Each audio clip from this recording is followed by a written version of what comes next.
Immerse yourself in the profound insights offered by Father Chuck Belmonte as he delves into daily reflections on various gospel passages from the Bible. August 11th, Sunday.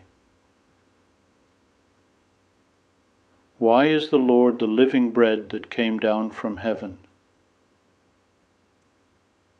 Two things are troubling the Jews: the notion that Jesus is bread and the idea that he came down from heaven. Regarding Jesus as bread, we believe it, but those men might have understood Jesus' words metaphorically. They could have interpreted it as him merely bringing them some true gifts from heaven and eternal life. His miracles served as evidence, as he provided mental or physical healing, food for the hungry, wine for joy, and most importantly, life again after death for a few.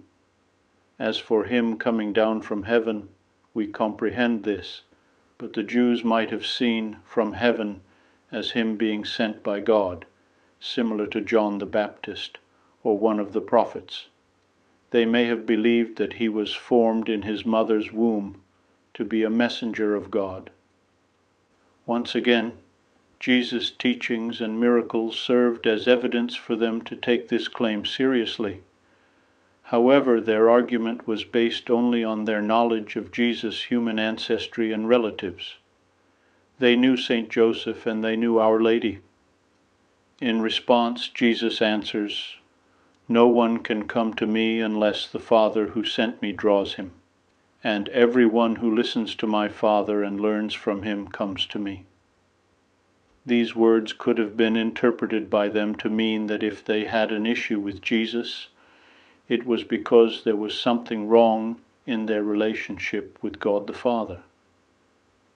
Jesus in the Eucharist is the bread of life that came down from heaven, which we consume to obtain eternal life.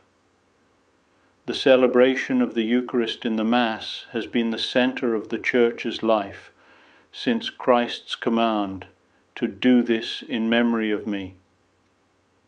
During the Mass, the priest reenacts Jesus' actions and words from the Last Supper, serving as the memorial of Christ, his life, death, resurrection, and intercession in the presence of the Father.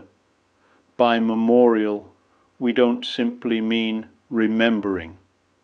The memorial of the Mass is not like a funeral service or a national holiday commemorating an important event.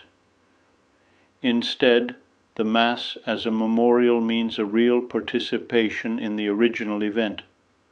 To illustrate, consider how the Last Supper and the Passion of Christ are one event. During the Last Supper, our Lord offered himself to the Father in a real, sacramental manner, and during his Passion in a real, physical manner.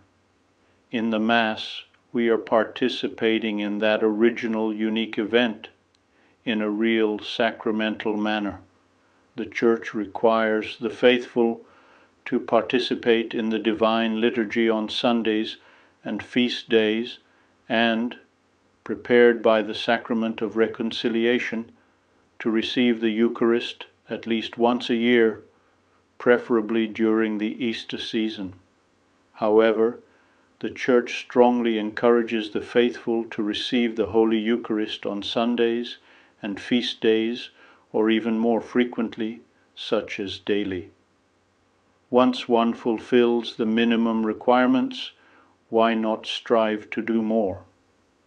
Excerpts from Kevin Aldrich. I would be delighted to extend an invitation to you once again tomorrow for another insightful reflection on the Gospel by Father Belmonte.